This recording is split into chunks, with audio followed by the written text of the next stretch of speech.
और जब किसी के यहाँ भी जब्ती होगी तो कंपलसरी इसकी वीडियोग्राफी की गई है, जिससे पुलिस कोई चीज बाहर रख, पंचों की उपस्थिति में वीडियोग्राफी होगी जो सर्टिफाइड होगी, जिससे कोई किसी के घर पर कोई चीज रखकर परेशान किसी भी नागरिक को होना न पड़े। मान्यवर, ढेर सारे छिद्र जो थे, जो उसको बंद करने का काम नरेंद्र मोदी सरकार ने किया है, जो बिल लेकर आया हूँ।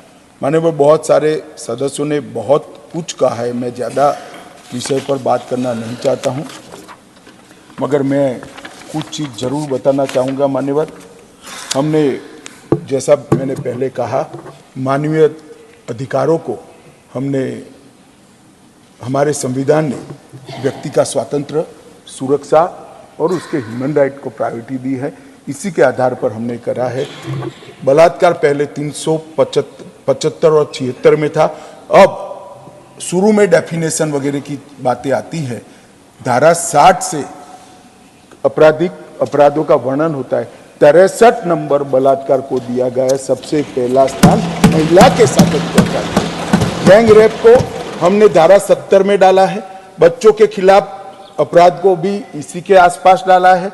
मर्डर जो पहले 303 था, महिला और बच्चों के साथ अपराध के बाद सीधा मानव वध को लेकर 101 नंबर की धारा 300 की जगह अब होगी। किडनैपिंग की धारा को भी आगे बढ़ाया है और हमने व्यक्ति का और विशेषकर महिला और बच्चों का गौरव प्रस्थापित करने का काम किया है।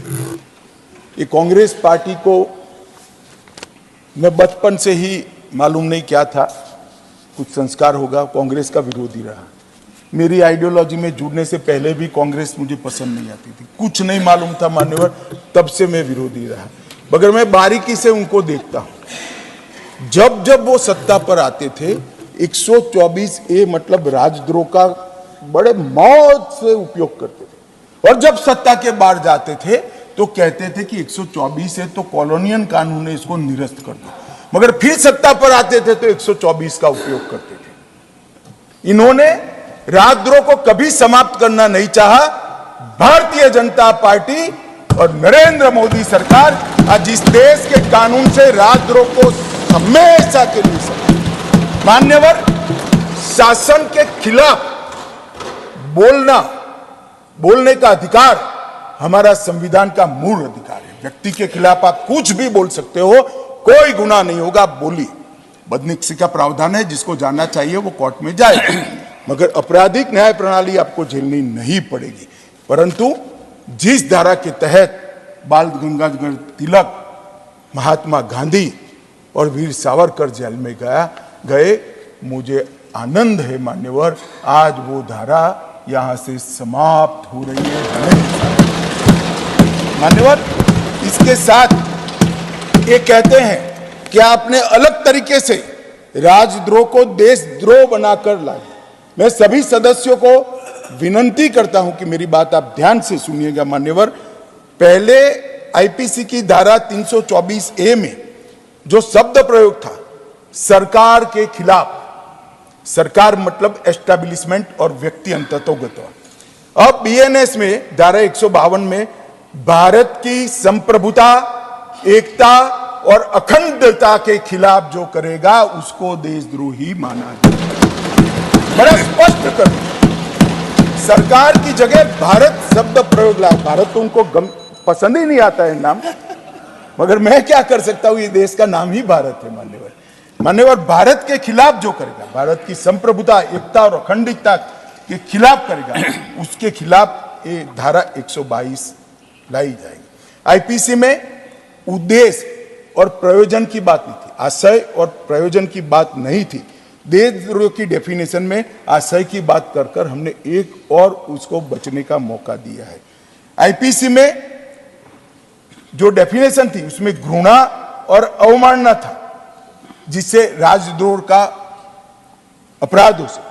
रानी के खिलाफ अवमानना नहीं कर सकते, रानी के खिलाफ नहीं बोल सकते, रानी को घृणा नहीं बोल सकते। अब हमने क्या शब्द डाले हैं, घृणा और अवमानना हटाकर सशस्त्र विद्रोह, विध्वंसक गतिविधियां, अलगाववादी गतिविधियां और देश के अर्थतंत्र को नुकसान पहुंचाना, ये सारे उद्देश्य जो है शुद्ध रूप से भारत को सुरक्षित करने के लिए है, किसी व्यक्ति या शासन को सुरक्षित करने के लिए है। मगर मुझे मालूम है मैं उनको नहीं समझा पाऊंगा क्योंकि वो समझना ही नहीं चाहिए। उनका तो इच्छा था कि वो मूल स्वरूप में चालू रहे और कभी अगर हमारा नंबर लग जाए तो इसका उपयोग करेंगे, मगर लंबे समय तक आपका नंबर नहीं लगने वाला है। मान्यवर, महिलाओं और बच्चों के प्रति जो अपराध है उसके लिए भी हमने ढेर सारे नए कठोर कानून बने हैं। इसका फाइन ट्यूनिंग इसके साथ लिया है।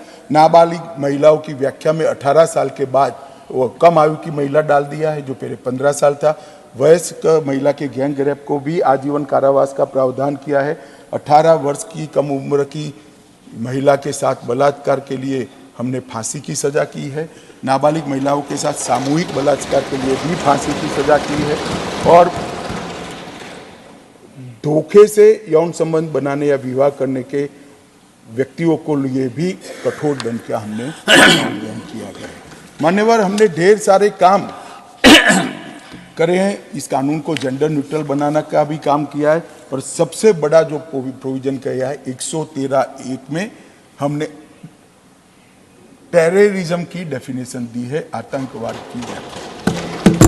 कल लोकसभा में कुछ सदस्यों ने कहा कि इसका दुरुपयोग होगा।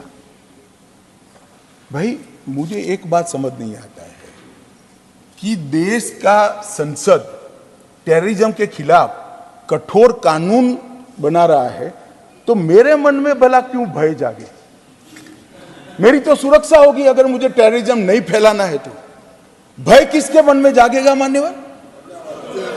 किसके मन में जागेगा भाई? कराने वालों के मन में जागेगा। मगर मैं आश्वस्त करता हूं मान्यवर देश की जनता को, इसका दुरुपयोग होने की हमने कोई गुंजाइश नहीं छोड़ी है। पूरा सोच विचार करके इसको लेके आए हैं। हमने जो व्याख्या करी, जो कोई भारत की एकता, अखंडता, संप्रभुता, सुरक्षा और आर्थिक सुरक्षा या प्रभुता को संकट में डालने की संभावनाओं के आशय से या भारत में या किसी भी देश में किसी वर्ग को आतंकित करने का प्रयास करता है, उसको आतंकवादी माना जाएगा। अब एक कैटेगरी में तो मैं मानता हूं किसी को नहीं पढ़ना चाहिए। अगर एक कैटेगरी में पढ़ते हैं, आप इसमें आते हैं, तो निश्चित मानकर चलना, कठोर से कठोर दंड के आप भागी। मान्यवर, हमने बमों, डायनामाइट, विस्फोटक पदार्थों, जहरीले गैसों और न्यूक्लियर हथियारों के उपयोग के लिए बनाने का, बेचने का या उपयोग करने का कार्य करने वालों को आतंकवादी कहे। बस हो गया। अब इसमें क्या ऐसी गतिविधि है जिससे दुरुपयोग हो पाए? जहरीले गैसों को जनता के बीच में क्या प्रयोग करना चाहिए मान्यवर? बम विस्फोट करने चाहिए? डायनेमाइट से बिल्डिंगें उड़ानी चाहिए? मान्यवर, ये आतंकवाद के प्रति 70,000 लोगों से ज्यादा लोग जो बलि चढ़ गए, कांग्रेस की नीति के कारण चढ़े हैं। अब 70% उसमें कमी आई है। और ये डेफिनेशन सभी पुलिस स्टेशन में जाने के बाद मैं मानता हूं इसकी गति और तेज होगी और देश पूर्णतः आतंकवाद से मुक्त होगा। इसमें कोई कहीं पर भी किसी को भी अन्याय होने की बात नहीं। मान्यवर, इसमें संगठित अपराध की भी व्याख्या की। पहले संगठित अपराध में जो ब्रेन होता था वो कहीं दूर बैठा रहता था और धारा 120 की निर्बल धारा से इसको समाहित करने का प्रयास करते थे। अब वो धारा 120 से नहीं, सीधा इसमें अपराधी बनेगा। आर्थिक अपराध की व्याख्या को भी बहुत अच्छे से हमने स्पष्टीकरण कर दिया गया है, जिससे जितने भी जजमेंट का फायदा उठाकर, लूपहोल्स का फायदा उठाकर छूटे थे, वो सारे जजमेंटों का स्टडी कर हमने लूपहोल्स भरने का काम किया है। गैर इरादतन हत्या में भी मान्यवर हमने 2 बदलाव किए। एक बदलाव किया है कि कोई गाड़ी चलाता है, टक्कर लग जाती है, इरादा नहीं होता है,